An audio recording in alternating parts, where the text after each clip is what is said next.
આજે આપણે ધોરણ 10 સ્વાધ્યાય 3.2 નો પ્રશ્ન નંબર 1 આદેશની રીતે દ્વિચલ સુરેખ સમીકરણ યુગ્મનો ઉકેલ મેળવશું. એમાં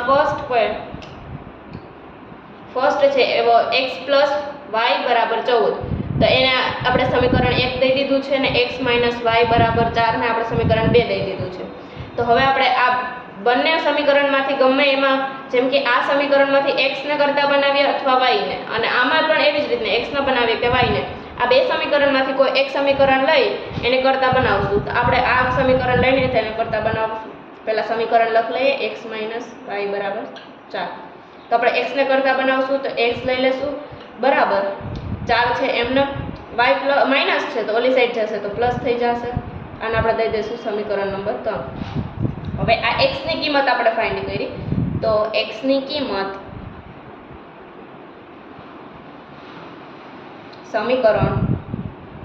આ સમીકરણ જે હોય એના વગરનું જે હોય એટલે આપણે બીજું લીધું તો પહેલું આવશે. તો સમીકરણ 1 માં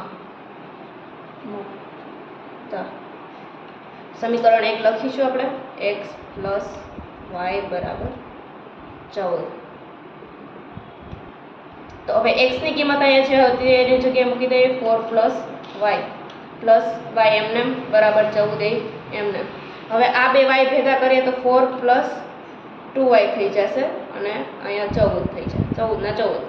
આ ચલવાળું પદ છે તે એમનેમ જ રહેશે. આ અચળ પદ છે એનો બરાબરની ઓલી સાઈડ જવા દઈએ તો ઈ હતું પ્લસ તો ઓલી સાઈડ જાય છે માઈનસ થઈ જાય. તો 2y = 14 માંથી 4 જાય તો 10. હવે y = 10. આ બે છે ગુણાકારમાં છે, ઓલી સાઈડ જાય તો ભાગાકારમાં વયા જાય. અહીંયા છે દૂરે 5 2 10. તો y = 5. આપણે y ની કિંમત મળી ગઈ છે. હવે આ y ની કિંમત આપણે સમીકરણ 3 માં મૂકશું. તો લખીએ આપણે y ની કિંમત સમીકરણ 3 માં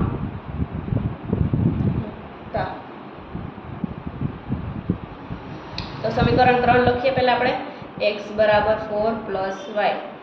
તો 4 + y બરાબર હતો 5 તો આપણે y બરાબર લખીશું 5. તો 4 + 5 એટલે થશે 9. y બરાબર x બરાબર 9. Thank you. હવે દાખલા નંબર 2. એમાં પણ આવી પહેલાની જેમ જ સમીકરણ 1 અને સમીકરણ 2. આમાં છેદમાં આવેલો છે ભાગાકારમાં, એટલે આપણે 3 અને 2 નો આપણે લસા લઈશું. 3 અને 2 નો તો અહીંયા આવશે પહેલા 2 વડે એટલે 1 2 2 3 ના 3 3 ને 3. હવે આ બે નો સરવાળો આવશે 6. તો આ આખા સમીકરણ 2 ને આપણે 6 વડે ગુણી નાખશું. તો s ના છેદમાં 3 × 6 પ્લસ t ના છેદમાં 2 × 6 બરાબર 6 × 6. 3 2 6 2 3 6. તો s નો અને 2 નો ગુણાકાર એટલે 2s પ્લસ t નો અને 3 નો ગુણાકાર એટલે 3t બરાબર 6 × 36. આને આપણે દઈ દઈએ સમીકરણ નંબર 3. હવે આપણે સમીકરણ 2 ને નથી જોવાનું, સમીકરણ 1 અને સમીકરણ 2 છે. તો પહેલા દાખલાની જેમ જ સમીકરણ 1 ને આપણે પહેલા લખીને s ને કરતા બનાવીએ છીએ. તમારે જેને બનાવવું હોય ને આ સમીકરણમાંથી પણ લઈ શકો. તો આપણે આ સમીકરણમાં સહેલું પડે એટલે s લઈશું. s બરાબર 3 પ્લસ આ માઇનસ છે ઓલી સાઈડ જાય તો પ્લસ t. આ બનશે આપણું સમીકરણ નંબર 4.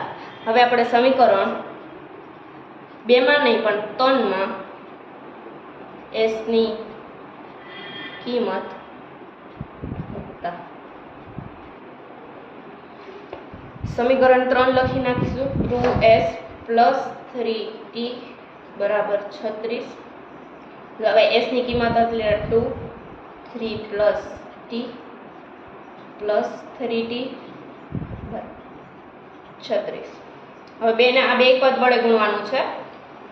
2 3 6 પ્લસ 2 × t એટલે કે 2t થઈ જશે પ્લસ 3t ના 3t = 36 ના 36. હવે બધા દાખલાની જેમ આપણે આ અચળ પદને ઓલી સાઈડ લઈ જઈશું એટલે 2t + 3t = 36. આ સાઈડ પ્લસમાં છે, ઓલી સાઈડ જાય તો માઇનસમાં થઈ જાય એટલે -6. હવે આ બેનો સરવાળો કરીએ તો 2 ને 3 5. 5d = 36 માંથી 6 જાય તો વધશે 30. તો હવે t બરાબર 30/5. 5 6 30 એટલે આન્સર આવ્યો t બરાબર 6. હવે આ t ની કિંમત આપણે મૂકશું સમીકરણ 4 માં મૂકતા સમીકરણ 4 લખીએ s બરાબર 3 + t.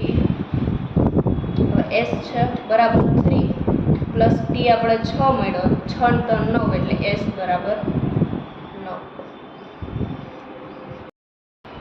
હવે દાખલા નંબર 3 એમાં પણ બધા દાખલાની જેમ સમીકરણ 1 અને સમીકરણ 2. હવે આમાંથી ગમે એક સમીકરણને આપણે કરતા બનાવીએ. 3x તમે ગમે એને બનાવી શકો છો. y બરાબર 3 આને કરતા બનાવી લે 3x બરાબર 3 માઇનસ છે, ઓલી સાઈડ જાય તો પ્લસ y. હવે 3 ગુણાકારમાં છે, ઓલી સાઈડ જાય તો ભાગાકાર. આપણે x ને બદલે લખી નાખીએ છેદમાં 3. આ બની ગયું આપણું સમીકરણ 3. હવે x ની કિંમત સમીકરણ 3 માં મૂકતા તો પેલા આપણે જે સમીકરણ લીધું એના વગરનું છે તે લખી નાખીએ. 9x - 3y = 9. x ની કિંમત આમાં મૂકી દઈએ 3 + y ના છેદમાં 3 - 3y = 9. અહીંયા છેદ ઉડે છે 3 3 9 તો હવે અહીંયા લાવશે 3 3 + y - 3y = 9. હવે આનો આની હારે ગુણાકાર થશે ને આનો આની હારે પણ થશે એટલે 3 3 9 + 3y - 3y = 9. અહીંયા +3y ને -3y બે કટ થઈ જશે એટલે 9 = 9. આપણે જો x ની કિંમત મળે તો આપણે આગળ દાખલો કરી શકીએ, તો આપણે y ગોતી શકીએ, પણ અહીંયા x ની કિંમત જ મળતી નથી, y ની નથી મળતી, એટલે આ દાખલામાં આપણે લખી શકીએ કે આ દાખલાના ઉકેલ અહીં દર્શાવેલ સમીકરણ યુગ્મના ઉકેલ અનંત હોય છે. જ્યારે બે અંક બરાબરમાં આવી જાય તો એના ઉકેલ કેટલા બધા હોય? અનંત હોય છે.